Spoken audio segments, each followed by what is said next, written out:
अपने दबंग सुपरस्टार खेसारी लाल यादव जी का एक नया होली गाने का पोस्टर आ चुका है, जिस पोस्टर को आप सभी देख ही सकते हैं। तो फाइनली इस गाने से जुड़ी कई सारी अपडेट देने वाले और साथ ही साथ बताएंगे कि खेसारी लाल यादव जी का अपकमिंग प्रोजेक्ट कौन कौन सी आने वाली है। तो बने रहिए आज की इस वीडियो में। तो चलिए शुरू करते हैं। तो बात करें सबसे पहले अपडेट की, तो फाइनली अपने खेसारी लाल यादव जी का तीसरा होली गाने का पोस्टर आ चुका है, जिस गाने का टाइटल रखा गया है होली 14 के होली बा।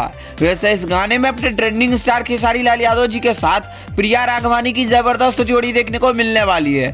फर्स्ट ऑफ ऑल आप सभी को बता दूं कि प्रिया राघवानी और खेसारी लाल यादव जी का काफी पहले ही कई सारी गाने शूट हुई है, जिसपे से कई सारी शूटिंग पे से वीडियो क्लिप आई थी।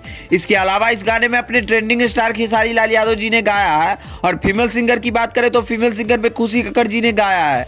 वैसे बात करें रिलीजिंग की, तो इस गाने को आप सभी के बीच 12 फरवरी के बीच सुबह 6:30 बजे रिलीज कर दिया जाएगा। बात करें चैनल्स की, तो पम्मी रिकॉर्ड्स के यूट्यूब चैनल पे आप सभी को ये गाना देखने को मिलने वाली है। वेल अभी कंटिन्यू पम्मी रिकॉर्ड्स पे खेसारी लाल यादव जी का गाना आ रहा है। इसके अलावा बात करें अगर खेसारी लाल यादव जी के नेक्स्ट अपकमिंग प्रोजेक्ट की, तो फाइनली अपने खेसारी लाल यादव जी के एंटीसिपेटेड फिल्म रिश्ते का ऑफिशियल ट्रेलर का फर्स्ट लुक पोस्टर जारी कर दिया गया है, जिस पोस्टर में अपने खेसारी लाल यादव जी का अनवांटेड लुक देखने को मिल रहा है और आप सभी को एक खेसारी लाल यादव जी का जबरदस्त क्लाइस देखने को मिलने वाली है फिल्मों में।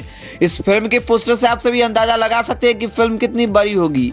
इसके अलावा अपने खेसारी लाल यादव जी के शूटिंग पे से कई सारी फिल्मों की फोटो आई है, जिस फोटो को आप सभी देख ही सकते हैं और इस फोटो से आप सभी को साफ जाहिर होता है कि खेसारी लाल यादव जी की फिल्म धड़ल्ले से शूटिंग की जा रही है। तो आप सभी को यह भी फिल्म बहुत जल्द देखने को मिलने वाली है। खैर ये वीडियो कैसी लगी कमेंट में जरूर ओपिनियन दीजिए और भोजपुरी दुनिया से जुड़ी हर एक छोटी बड़ी अपडेट पाने के लिए हमारे चैनल को सब्सक्राइब करिएगा। इसी के साथ मिलते हैं अगली वीडियो के साथ। बाकी वीडियो पसंद आए तो इस वीडियो को लाइक करिए, चैनल को सब्सक्राइब करिए। धन्यवाद दोस्तों।